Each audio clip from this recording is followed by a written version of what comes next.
Et salut tout le monde, bienvenue dans ce nouveau 1J1 MMPLW FPD et aujourd'hui on parle de Beastarius. Moi je possède le coffret qui contient les 7 tomes et d'ailleurs j'en profite, je pense que je ferai une vidéo pour déballer justement le coffret pour m'entraîner un petit peu au vu des coffrets qui arrivent, mais là on est là pour parler de Beastarius. Du coup vous êtes sur un manga d'heroic fantasy même, de dark heroic fantasy. Là on est sur quelque chose qui on va dire concurrence Berserk. Bon, j'ose utiliser cette comparaison, là on est sur 7 tomes contre 40. Non, là je parle bien de la dark fantasy, je parle bien du dessin, je parle bien de l'action qui s'y passe.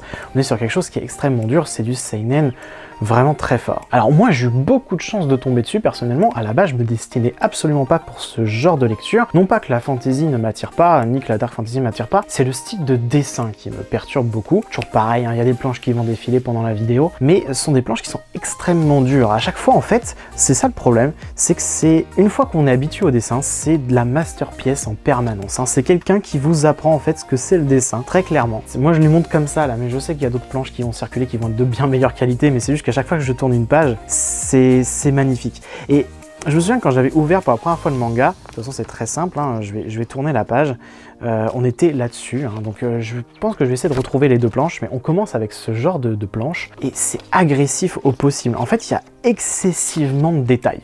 Voilà. Et est-ce que c'est vraiment un point négatif finalement?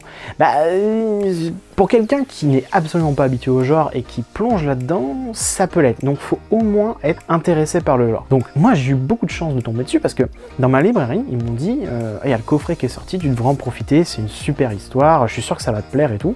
On m'a raconté vite fait ce que c'était, il y a des créatures fantastiques et tout. Je fais ah d'accord, ok, c'est pas du tout forcément à ce que je m'attendais. On m'a raconté vite fait un peu l'histoire et j'ai fait bon, allez, je teste, on va dire que c'est mon cadeau de Noël, je me prends le coffret qui est quand même un petit peu cher quand même, faut le rappeler. C'était 79 € pour 7 tomes, des ex-libris, etc. Bon. Et du coup j'avais carrément menacé, je me souviens, genre si j'aime pas, je prends le coffret et je le tabasse sur ta tête. Et je m'inquiète pas, je suis sûr que tu vas adorer. Ok. Bon, le temps passe un petit peu parce que j'avais ma PL à descendre un petit peu, du coup je l'avais acheté en fin novembre, je crois que c'était sorti, et en janvier je commence à le lire. J'ai lu le tome 1, et en fait je me suis retrouvé à lire les 7 tomes dans la matinée. J'ai tout lu d'une seule traite et c'était génial. Au début, j'ai eu beaucoup de mal avec le dessin, encore une fois, parce que j'étais pas habitué à ça. Il vous faut un petit temps d'adaptation au niveau de l'œil pour vous habituer vraiment à tous ces détails. Parce qu'en fait, c'est juste que ça fournit de détails. C'est pas mal dessiné ou flou ou autre chose. Pourtant, c'est l'impression que ça me donnait vraiment à l'origine. Et aujourd'hui, je me rends compte que je me suis vraiment habitué parce que je le vois plus, ça. Là, je vois juste les dessins. Ils sont géniaux. Donc, ce que je peux dire de ce manga par rapport au dessin, je m'attarde un peu sur le dessin avant de rentrer sur l'histoire parce que c'est quand même très intéressant de se dire que vous pouvez vous plonger dans une histoire avec un dessin qui est extrêmement élevé, qui est très bon, qui a un niveau qui est excellent en termes de détails et tout, encore une fois, de la dark fantasy qui a un genre quand même qui est très particulier aussi et qui est du coup pour moi c'est un manga qui est un très bon pied d'entrée. Moi c'est ce qui m'a permis aujourd'hui de me dire ok, je vais lire Berserk un jour, je vais m'intéresser à Kingdom et je vais pas me bloquer sur des dessins qui aujourd'hui me paraissent vraiment géniaux, alors qu'à une époque je les trouvais juste beaucoup trop fournis et incompréhensibles. Il faut juste prendre le temps de s'attarder dessus et je pense pas être le seul dans ce cas-là. Peut-être d'autres personnes c'est l'inverse, vous avez besoin de ce genre de dessin et s'il n'y en a pas assez de détails, ça vous paraît bizarre et ça vous paraît peut-être moche. Chaque forme de dessin a ses qualités et là en fait la qualité c'est qu'il est tellement réaliste, en fait on croit que c'est réel. Tout est réel alors que c'est avec des créatures fantastiques mythologiques. Bon, j'enchaîne, je mélange un peu les tomes quand même. Donc, c'est quoi Beastarius? Beastarius, vous allez commencer avec Finn, comme je l'ai dit dans le résumé, qui en fait a été élevé par Durandal, qui est une vouivre. Alors, moi je dis le mot vouivre, le mot français, le mot anglais c'est hiverne, avec W-Y-V, ce truc-là imprononçable pour moi, je n'y arriverai jamais, et pourtant j'entends les gens le dire et tout, il n'y a pas de souci, mais moi j'y arrive pas. Pourtant je fais du JR et tout, donc j'en ai déjà combattu, mais pour moi c'est une vouivre, mot français, c'est plus simple pour moi. Donc les deux sont enfermés dans une arène, les arènes de combat, je pense que en meilleur exemple ça va être Gladiator et ce genre de film, qui peuvent vous parler directement.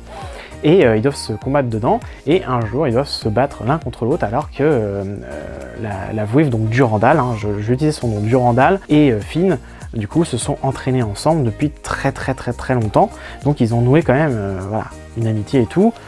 il essaye quand même d'essayer de le provoquer pour essayer de se faire tuer et tout, pour pas que Finn il meure, donc l'humain. Ça marche pas, il a compris, hein, il est pas con, hein, il est humain, il est pas débile. Du coup, à la place, qu'est-ce qu'ils font? Ils se retournent contre Rome tout entier.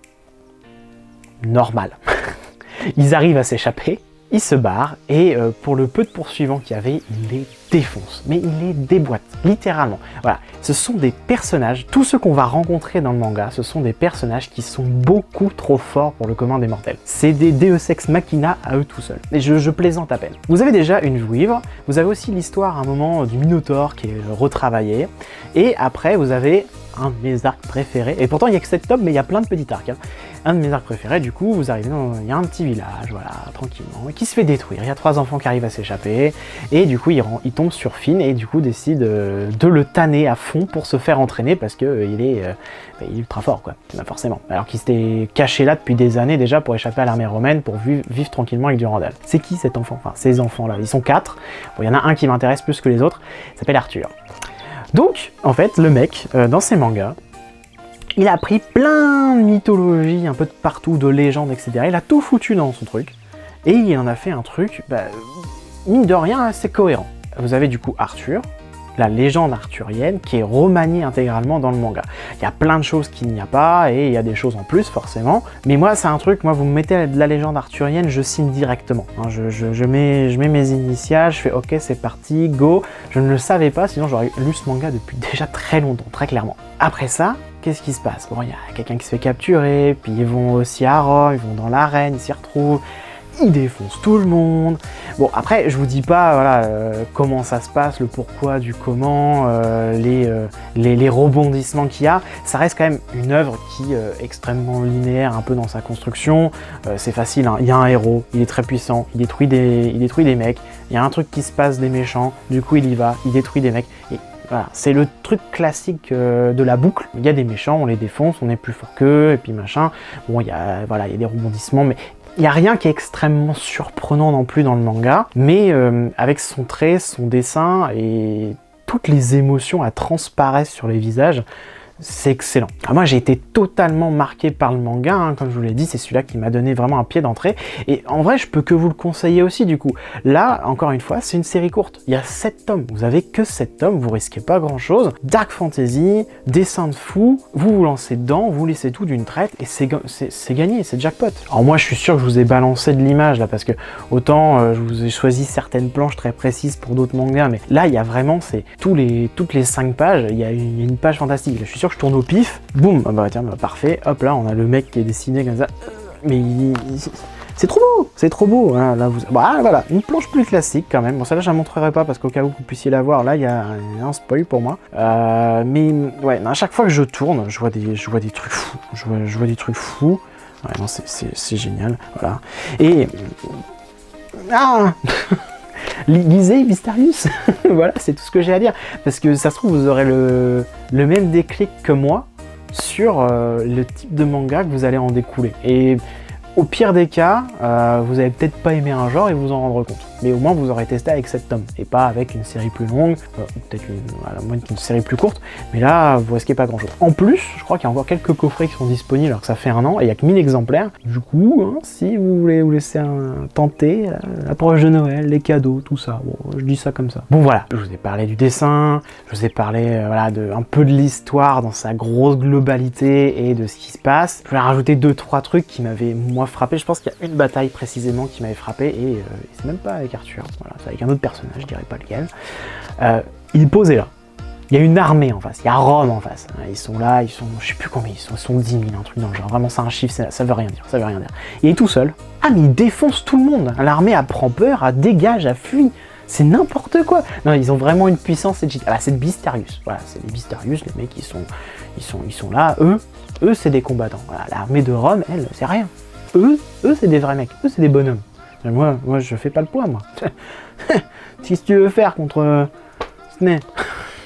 Bon, ça se conclut, vraiment, ça se conclut proprement, ça se conclut bien. C'est pas le scénario de l'année, mais vu que le manga est extrêmement bien rythmé et que vous êtes à fond dedans en permanence dans chaque bataille, dans chaque arc, vous le lisez, vous le dévorez, vous êtes dedans, et voilà, vous en ressortez et vous êtes juste en mode waouh, la claque que j'ai pris. Mais vraiment, moi c'était une claque. Après, peut-être que vous n'aurez pas cet effet-là si effectivement vous êtes un gros lecteur de Dark Fantasy. Si vous êtes un mec qui a lu les 40 Berserk, est-ce que ça va avoir le même impact que moi j'ai eu? C'est la question. Et voilà, donc la vidéo se termine ici. Si vous l'avez bien compris, Beastarius, c'est très bon, c'est un manga que je voulais vous partager. J'espère que la vidéo vous aura plu, n'hésitez pas à commenter, liker, partager et abonnez-vous si ce n'est pas encore fait. Et je vous dis à très vite. Salut!